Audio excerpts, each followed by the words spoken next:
Mr. Thomas says his wife's suspicious ways has him playing detective, from disappearing on girls' trips to secret meetups with her ex. He wants to know some answers. Will the lie detector test provide that? We'll see today. Today on Divorce Court.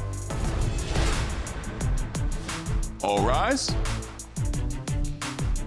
The Honorable Judge Starr presiding.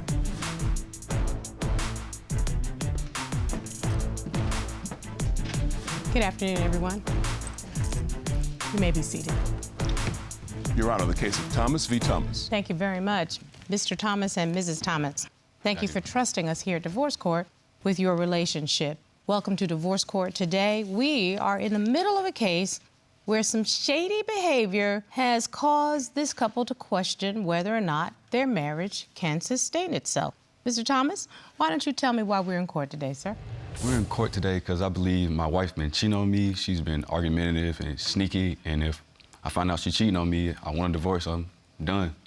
I see you've brought divorce papers to court. Did you sign them already? Yes, ma'am.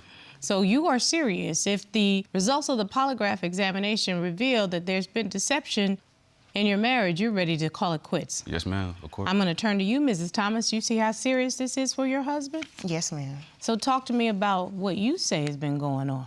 I love my husband very much. He just don't trust me. We just have trust issues. He don't trust me. He's very paranoid and insecure 24/7 and just... So let's look at why that has occurred, because something tells me it wasn't like that in the beginning. I'm going to go back a little bit. Mr. Thomas, I understand you all have been together for 7 years. 6 years you've been married. You both have children from previous relationships. You don't have kids together yet. But in the beginning, it wasn't like this. It wasn't contentious. Take me back to then. How did you all meet?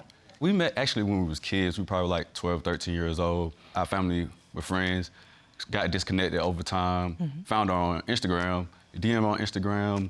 We started back talking and dating for about a year. Then from that point on, I took her to a date to the courthouse, and we ended up getting married.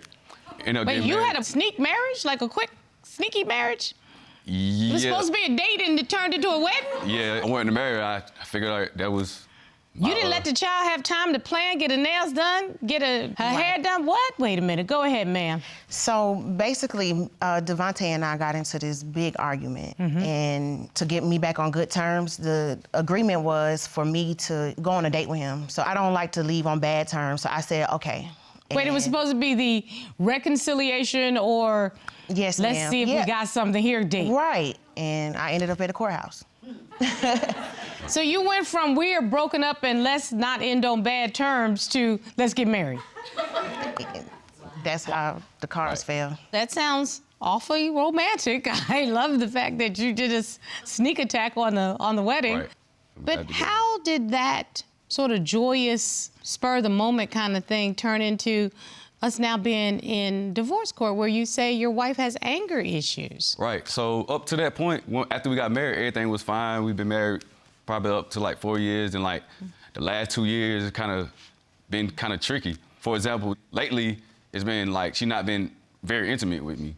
And so your intimacy has diminished over the last couple of years also? Correct, yes. Why don't you explain what you mean? For example, I texted her one day, you know, trying to get kind of freaky, I guess. And we used to have sex all the time. So, you know, I'm sending her a little message, trying to spice it up the night a little bit, whatever. So she get home, we have sex, but it wasn't the same. So I asked her about it, like, hey, what's going on? Like, you know what I'm saying? You good? Like, she was like, oh, just, like I said, nonchalant with it, just, and we got in an argument about it because she was like, oh, I'm not really in the mood, this, that, and the third. I'm like, that's kind of weird. Like, why you not in the mood now all of a sudden? Like, it's kind of, you know what I'm saying? Was something going on that we're not aware of? What was happening, Mrs. Thomas? I think I was more so upset with the fact that he wouldn't, like, he wasn't cleaning up around the house, you know, cooking around the house. Those are things that's important to me because I need help. I work a full-time job as well, so just take on the housework sometimes 50-50. And I feel like that when he texted me that, he could at least, like, set the mood. Give me something. Pour into me. Like, let me know that you really want to do this. It's not just a regular day. Do you all understand the concept of a love language?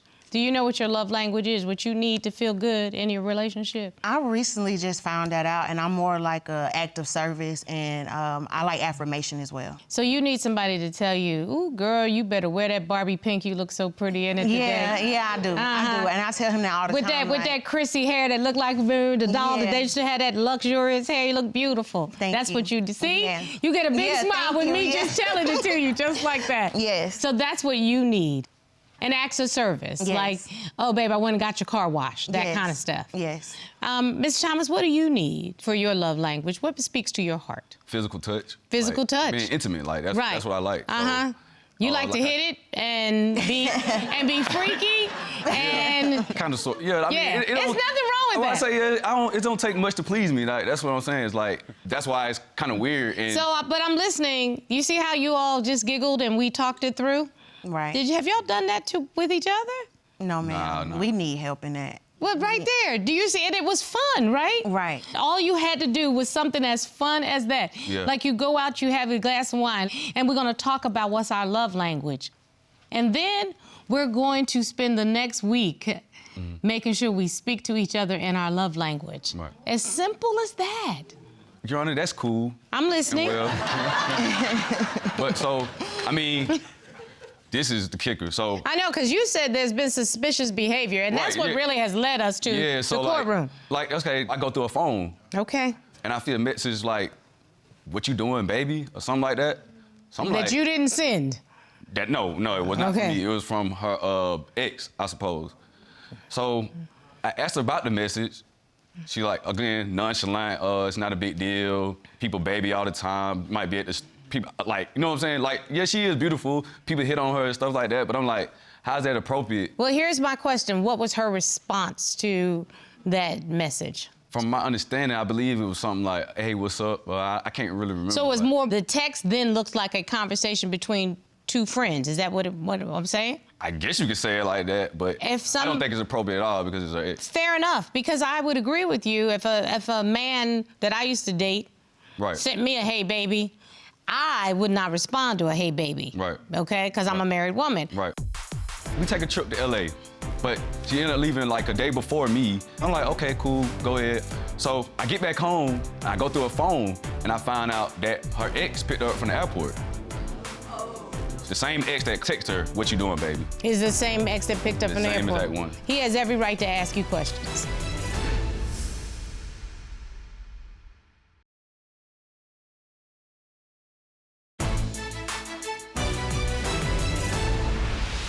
What was the hey baby text? I mean, it was from an ex.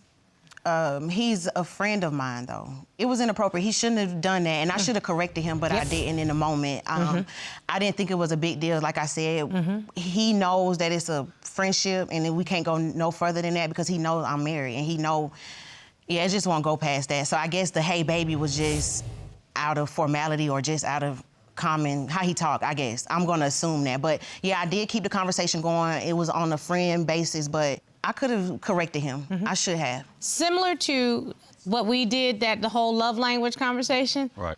You could have easily corrected if you didn't want to like crush his spirit because it really is not, anything going on. You could have said, that's Mrs. Baby to you. Right. Okay? And that's a way to check a brother real quick, but not be, I'm trying to start nothing. Do you see what I'm saying? Yes. That's how you stand in that wife space. Yes. Again, that's the maturity of let's figure out how the commitment's going to work. Go ahead, sir. Like I said, that's not even, I got more. I'm listening. So out of the blue, she just randomly goes to Miami. So usually, like I said, I'm a truck driver, we in and out of town, we FaceTime, we talk all the time, share locations and everything. So this particular time, she goes out of town, location, can't find location, we only texting. She's not calling me, she's not FaceTiming me, she's telling me she's... So that's suspicious to you? Yeah, it's suspicious to me, especially, you know what I'm saying, because it's out of the norm. She tell me that, I'm having a good time with her friends, she's enjoying herself, so she don't really want to be on her phone. I got you. I'm turning right to Mrs. Thomas on that because, again, if it's out of the norm, then it's going to be suspicious to your husband. That's really what the bottom line is. So what was that about, Mrs. Thomas? I mean, when I went to Miami, I was going on a girls' trip, and I just wanted to get away for a moment. It's not that I didn't want to talk to him, but I was with my friends, and I just wanted to have my friends' time because I don't get that a lot at home. So, Mrs. Thomas, what you just articulated is 100% normal. It's 100% your right. And why before you didn't leave is saying, babe, I am not gonna be on this phone constantly. I'm getting ready to get my junior swerve on with my girls. I'm gonna have fun. Now, you don't have to worry about nothing because you know I'm your woman and I would never do anything. Right. That's called conversation. I just feel like he wouldn't perceived it right anyway. He would have jumped straight to. Or he just been sneaky. Being that the things that happened in our relationship, he would have jumped straight to, okay, you cheating. Like, he wouldn't even gave me a chance to say that I'm with my friends. Something else has happened then because it sounds like I hear undercurrent. Go ahead, Mr. Yeah, so Thomas. this was like, this is like the final straw, Your Honor. So, okay, we take a trip to LA, but she ended up leaving like a day before me because she said she had an emergency with her daughter that she had to tend to. Okay. I'm like, okay, cool, go ahead. I just stay, you know what I'm saying? I didn't want to get an extra flight, so I just stayed an extra day. So I get back home, I'm like, you know what I'm saying? Like, what happened? What's going on? Like, again, raised suspicion. I go through her phone and I find out that her ex picked her up from the airport. So, yeah, so I'm asking her, like, what's that about? Same old thing, like, the same ex that texted her, what you doing, baby? So, yeah. Is the same ex that picked up from the airport? The same exact one. He has every right to ask you questions. It was just an emergency. First of all, my friend that picked me up from the airport, he stayed next to the airport. So that's why it was a convenient, just pick me up. Could you pick me up? And he agreed to it. I feel like if I don't cross lines, I'm not. But if I know my husband is not feeling Corey, okay? If I know he's not feeling Corey, Corey's not going to be picking me up at the airport because I don't want to start no mess. You're right. Yeah, because, I mean, Corey's my road dog. I appreciate him. Yeah. However, that's my husband. So if for whatever reason, if I got to choose, guess who win? We asked Mrs. Thomas, since being married, have you had any sexual contact with anyone other than your husband? That is correct. What was Mrs. Thomas's answer? Mrs. Thomas answered no. And what did the test results indicate? Polygraph examination results indicated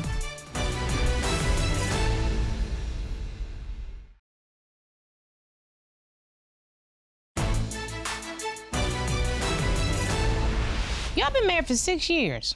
The first 4, it sounds like it was wonderful bliss. The last 2, the miscommunication has led to us having to engage a polygraph And this expert. is exactly why I want. If I find out that she was cheating, then I don't want to do it, but gotta divorce her. Mrs. Thomas, you willingly submitted to a polygraph because you say you've never crossed the line, am I correct? Correct.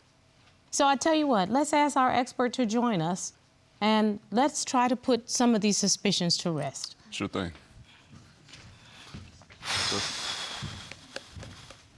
Good day, Your Honor. Good day, Mr. Yarbrough. Will you please state your name and professional affiliation for the record? My name is John Yarbrough. I'm a certified polygraph examiner and a member of the American Polygraph Association. I've done hundreds of polygraphs for law enforcement and other public safety offices throughout the state, as well as professional and private party polygraphs. And I appreciate you having served as an expert for this court on numerous occasions, and I find you qualified to do so. Again, Mrs. Thomas willingly submitted to a polygraph examination conducted by you where you were going to ask her 3 questions as directed by the court. Am I correct? That is correct. So, sir, we asked Mrs. Thomas, during your trip to Miami, did you have sexual contact with anyone while you were there? That is correct. What was Mrs. Thomas's answer? Mrs. Thomas answered no. And what did the test results indicate? The polygraph examination results indicated there was deception indicated to that question. Mr. Yarbrough, we asked Mrs. Thomas, when you left Los Angeles urgently due to an issue with your child, did you have any sexual contact with one of your exes? What was Mrs. Thomas' answer? Mrs. Thomas answered no. And what did the results indicate? The polygraph examination results indicated there was no deception indicated to that question. So she told the truth in question 2?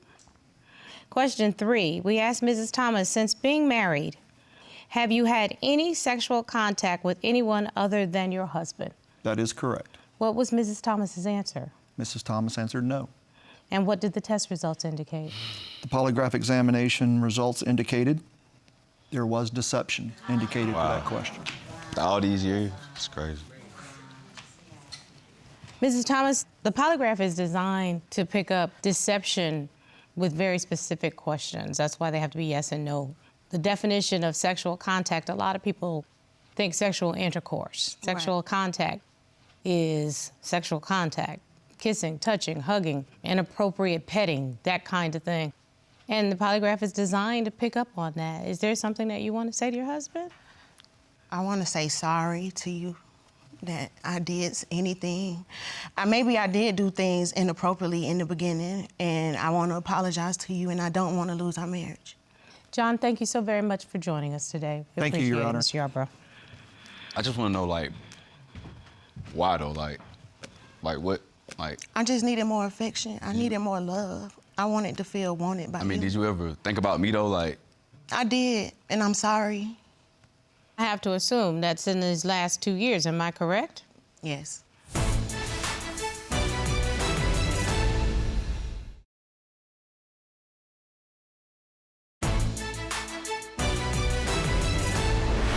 You all got some work to do. Mr. Thomas, you walked in here and you said you wanted a divorce. That's Yes. what you said. yes, definitely. Were your papers signed or unsigned? No, they was already signed. May I see the I don't think I could do it. papers? Sure thing. That's just hard. I don't think I could forgive her for that. You know, I love her, but Mr. Thomas, yes. with your instruction, I will serve these papers. With your request, I will order marriage counseling so that the two of you can sit down and talk to each other for the first time in a long time. I'm fine with the counseling, but I still think I'll go through with the divorce. I mean, I want to save my marriage, but it's just, that's hard to overcome. And I just feel, I don't know, I just feel empty, ashamed. Well, I don't know. I can tell you for certain that there are more conversations that need to have so that you can define what the sexual contact was, so that you can find out if you have the ability to forgive it. Mrs. Thomas, I'm going to let you know ahead of time, it will never be forgotten. That's not how these things work. But does your marriage mean enough to you to sit down and talk to your wife for the first time and speak to her in your love language and ask her to listen to it? Let her speak to you in her love language and you listen to it? I mean, I don't see a way out, but I'm willing to sit down and listen. If you walk into it with, I'm open to see where the future takes us. Right, I can do that. Mrs. Thomas, would you like the opportunity to sit down with your husband and do a further explanation of what you were feeling and what Yes. caused you to step outside of your marriage in this manner without disclosing anything further to the court? Yes. I think you both deserve the opportunity to work through this. A 6-year marriage deserves the time to at least give it a try. Would you agree, Mr. Thomas? I agree. Mrs. Thomas, do you agree? Yes. Would you like me to serve the papers or hold them for you? You can hold him.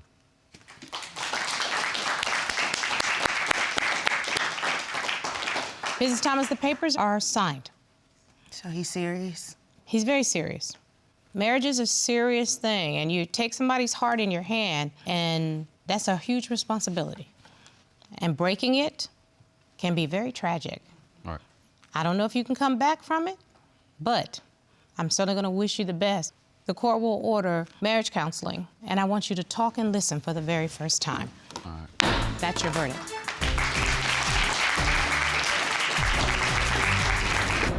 You really gonna leave me? I mean, I don't know, just try this counseling out and just go from there and see where it takes us. I can't make no promises. I don't want you to leave me, though. I mean, I I'm don't know. sorry. I didn't want you to cheat on me either. Just, I mean, like I say, I'm gonna try the counseling, and that's all I can promise you. But I love you. I love you too. Just something I gotta do. Made in Georgia.